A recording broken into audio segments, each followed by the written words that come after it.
Wah mantap, ini MAH beneran di luar dugaan. Siapa sangka timnas Indonesia tampil seganas ini di laga perdana Piala AFF 2026.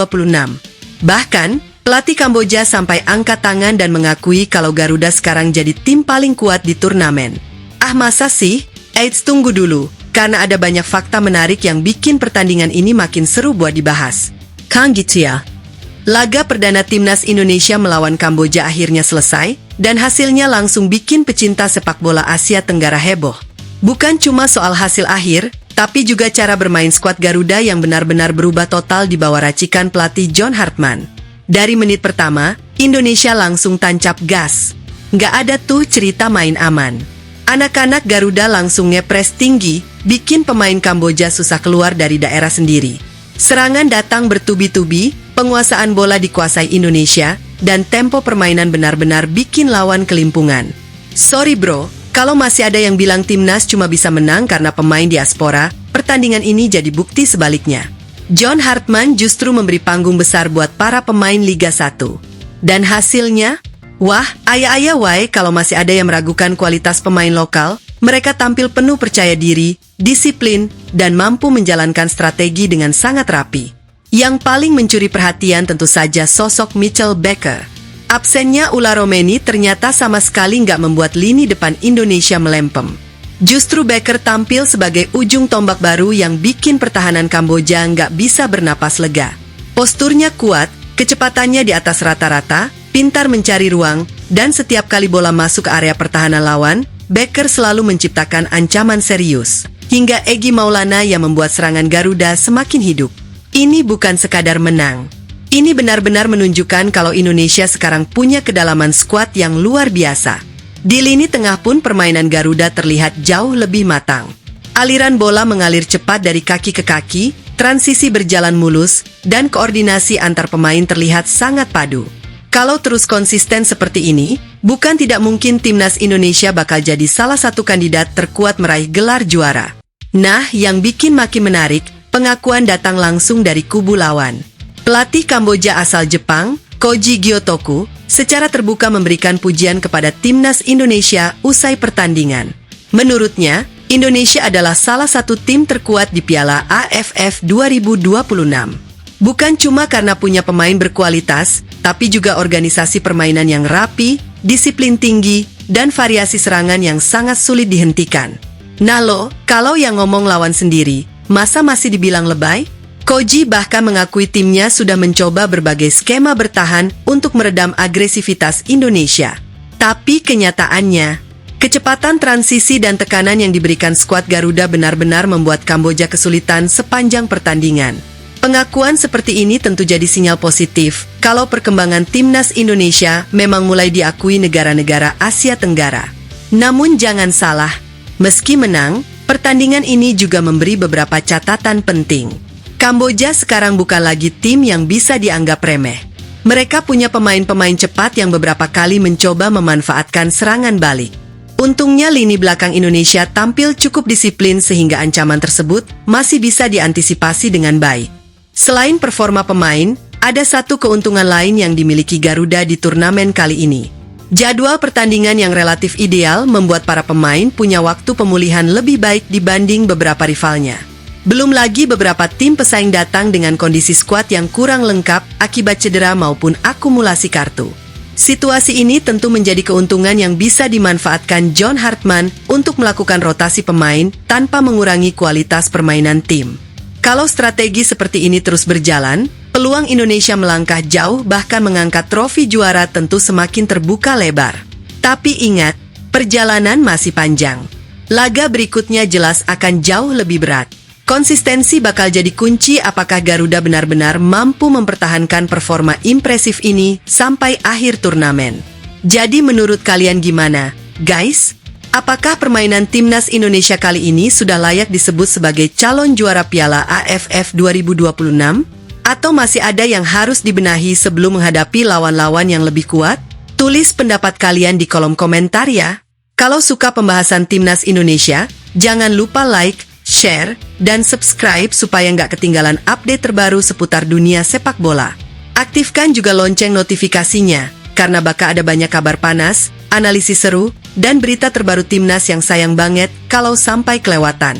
Tapi tunggu dulu, kalau kalian pikir cerita pertandingan ini cuma soal kemenangan Indonesia, masa sih sesimpel itu? Justru ada satu hal yang diam-diam bikin banyak pengamat mulai angkat alis. Perubahan karakter permainan timnas Indonesia sekarang benar-benar terasa berbeda. Dulu, Garuda sering mengandalkan serangan cepat dan permainan individual. Tapi sekarang, wah mantap, permainannya jauh lebih sabar, lebih terstruktur, dan setiap pemain seperti tahu harus bergerak kemana bahkan sebelum bola datang. Inilah yang disebut filosofi bermain. John Hartman seolah ingin membangun identitas baru timnas Indonesia. Bukan cuma tim yang bisa menang, tapi tim yang mampu mendominasi pertandingan. Lihat saja bagaimana para pemain terus melakukan pressing begitu kehilangan bola. Belum sempat Kamboja menyusun serangan, pemain Indonesia sudah lebih dulu merebut kembali penguasaan bola. Ini beneran bikin lawan frustrasi. Bahkan beberapa kali pemain Kamboja terlihat memilih membuang bola jauh karena kesulitan keluar dari tekanan Garuda. Nah, disinilah kecerdasan taktik Hartman mulai terlihat. Dia tidak hanya meminta pemain menyerang habis-habisan, tetapi juga mengatur kapan harus mempercepat tempo, kapan harus menahan bola, dan kapan harus mengubah arah serangan. Hasilnya, pertahanan lawan terus dipaksa bergerak ke kanan dan kiri sampai akhirnya kehilangan bentuk permainan. Kan gitu ya? Kalau lawan sudah kehilangan organisasi bertahan, peluang mencetak gol otomatis akan semakin besar. Selain itu, chemistry antar pemain juga mulai terbentuk dengan sangat baik. Walaupun beberapa pemain baru mendapatkan kesempatan bermain bersama, komunikasi mereka terlihat semakin padu. Umpan-umpan pendek berjalan lancar. Rotasi posisi juga berlangsung alami. Tidak ada kesan bermain sendiri-sendiri. Semuanya bekerja sebagai satu tim. Dan ini tentu menjadi kabar yang sangat menggembirakan untuk perjalanan Garuda ke depan. Namun, masih ada pekerjaan rumah yang harus diperbaiki.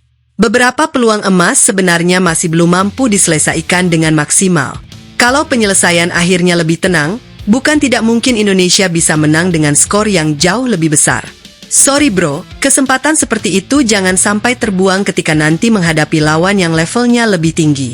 Karena di pertandingan besar, satu peluang bisa menentukan nasib satu turnamen. Lini belakang juga masih harus menjaga fokus hingga peluit panjang berbunyi.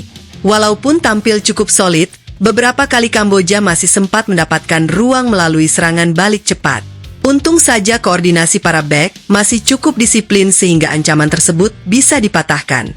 Nah, sekarang pertanyaan besarnya, apakah performa luar biasa ini hanya terjadi di laga perdana? Atau justru menjadi awal dari era baru timnas Indonesia? Kalau melihat permainan tadi, banyak yang mulai percaya bahwa Garuda kini bukan sekadar tim kuat di Asia Tenggara, melainkan tim yang siap naik kelas dan bersaing lebih jauh di level Asia. Wah, kalau benar begitu, merinding gak sih? Karena mimpi besar masyarakat Indonesia selama ini bukan hanya juara AFF, tetapi juga melihat timnas tampil konsisten di ajang yang lebih tinggi. Dan kalau fondasi permainan seperti ini terus berkembang, peluang itu jelas bukan sesuatu yang mustahil. Perjalanan memang masih panjang. Masih banyak pertandingan berat yang menunggu. Masih banyak ujian yang harus dilewati. Tetapi satu hal yang pasti, laga melawan Kamboja telah mengirimkan pesan kuat kepada semua rival. Garuda datang bukan sekadar meramaikan turnamen. Garuda datang untuk memburu gelar juara.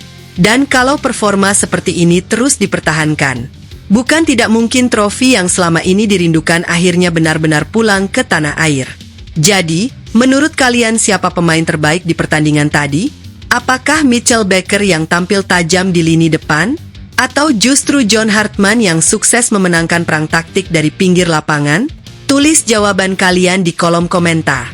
Kalau video ini tembus 10.000 komentar, kita bakal lanjut bahas analisis pertandingan berikutnya dengan lebih dalam lagi. Jangan lupa klik tombol like, subscribe, aktifkan lonceng notifikasi, dan bagikan video ini ke teman-teman pecinta sepak bola Indonesia. Karena di channel ini, kita bakal terus mengupas semua kabar terbaru timnas Indonesia dengan pembahasan yang seru, panas, dan pastinya bikin penasaran. Kalau kita tarik kesimpulan dari pertandingan ini, ada satu pesan yang benar-benar terasa jelas. Timnas Indonesia kini mulai menunjukkan identitas permainan yang baru. Bukan hanya mengandalkan semangat juang, tetapi juga kualitas taktik, kedalaman skuad, dan mental bertanding yang semakin matang. Keberanian John Hartman memainkan banyak pemain domestik terbukti bukan sekadar eksperimen. Justru keputusan itulah yang memperlihatkan kalau Garuda sekarang punya stok pemain berkualitas di setiap lini. Absennya beberapa pemain utama pun tidak membuat performa tim menurun. Sebaliknya, muncul nama-nama baru yang siap mengambil peran dan memberikan warna berbeda bagi permainan Indonesia. Wah mantap, ini baru namanya persaingan sehat di dalam skuad. Pengakuan dari pelatih Kamboja juga menjadi bukti bahwa perkembangan timnas Indonesia mulai mendapat respek dari lawan-lawannya. Ini MAH beneran bukan cuma klaim dari supporter, tapi pengakuan langsung dari tim yang baru saja menghadapi Garuda selama 90 menit. Meski begitu, perjalanan menuju gelar juara masih sangat panjang. Masih banyak lawan tangguh yang siap menghadang. Masih ada evaluasi yang harus dilakukan, terutama dalam penyelesaian akhir dan menjaga konsentrasi sepanjang pertandingan. Kan gitu ya, karena di turnamen seperti ini, satu kesalahan kecil saja bisa mengubah segalanya. Kalau timnas mampu mempertahankan konsistensi permainan, memperbaiki kekurangan, dan terus berkembang dari satu pertandingan ke pertandingan berikutnya, peluang mengangkat trofi juara tentu akan semakin terbuka lebar. Dan sebagai supporter, yang bisa kita lakukan adalah terus memberikan dukungan terbaik. Karena ketika pemain, pelatih, dan seluruh supporter bersatu dalam satu semangat, bukan tidak mungkin sejarah baru akan tercipta untuk sepak bola Indonesia. Nah sekarang giliran kalian. Menurut kalian, apakah penampilan timnas Indonesia di laga perdana ini sudah layak disebut sebagai penampilan terbaik Garuda dalam beberapa tahun terakhir? Atau masih ada pemain yang menurut kalian belum tampil maksimal? Tulis semua pendapat kalian di kolom komentar, karena saya pengen banget baca opini dari kalian semua. Kalau kalian menikmati pembahasan seperti ini, jangan lupa like video ini, subscribe buat yang belum bergabung, aktifkan lonceng notifikasi supaya nggak ketinggalan update terbaru seputar timnas Indonesia, dan jangan lupa share ke teman-teman pecinta sepak bola. Terima kasih sudah menonton sampai akhir. Saya pamit undur diri. Sampai jumpa di video berikutnya dengan ulasan yang lebih panas, lebih lengkap, dan tentunya lebih seru. Salam olahraga, salam Garuda, dan Indonesia pasti bisa.